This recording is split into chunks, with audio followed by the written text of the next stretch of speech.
আমাদের মাননীয় প্রধানমন্ত্রী কাজ করতে যান, দিস ইজ দ্য, আমি মনে করি একটা কথা বলে যায়, মনে কিছু নেই না। এই বাংলাদেশের মানুষ এই বর্তমান প্রধানমন্ত্রী তারেক রহমানের কাছ থেকে নিয়ে যদি দেশটাকে উন্নত না করতে পারেন, আর কোনো প্রধানমন্ত্রী এসে পারবে না। কেন পারবে না জানেন? কারণ আমরা ওনাকে ভয় পাই। এই যে উনি সচিবালয়ে অফিস করেন, এত বড় প্রাসাদ রাইখা, কেন? এত মজা কি ওখানে অফিস করে আমাদেরকে নিয়মানুবর্তিতা শেখানোর জন্য। উনি অফিসে ওখানে বসা পড়তে আমরা গুলজাত কেউ পানি দেয় না। 9:15 আগে সব মন্ত্রীরা হাজির, সব সচিবরা হাজির, সব অফিসাররা হাজির।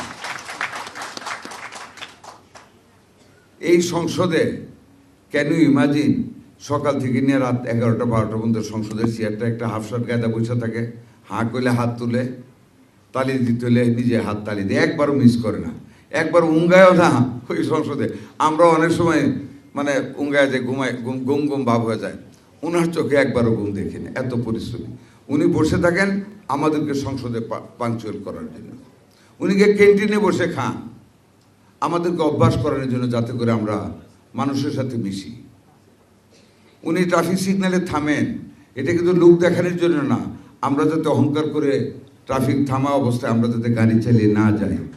একটা মন্ত্রী একদিন ট্রাফিক সিগন্যালে আটকে গেছে, গানম্যানরে বলছে যে সার্জেন্টে বলতে গিয়া বলো, মন্ত্রী সাহেব আছেন একটু সাইরা দিতে।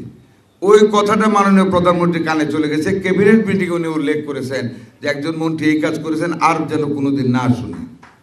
ইজ সো কেয়ারফুল, সে করতে চায় দেশের জন্য।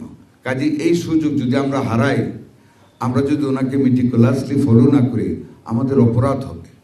আমি একজন মুক্তিযোদ্ধা হিসেবে মনে প্রাণে বিশ্বাস করি দেশটাকে গড়ার একটা সুন্দরতম সুযোগ এসেছে। আপনারা সহযোগিতা করুন। আমাদের নেতা জনাব তারেক রহমান উদার হস্তে আপনাদেরকে দিবেন দেশের স্বার্থে। 70,000 কোটি টাকা দিয়েছে, প্রয়োজনে আরও 30,000 কোটি টাকা এই বছর উনি বাড়িয়ে দেবেন যদি আমরা পারফরমেন্স শো করতে পারি।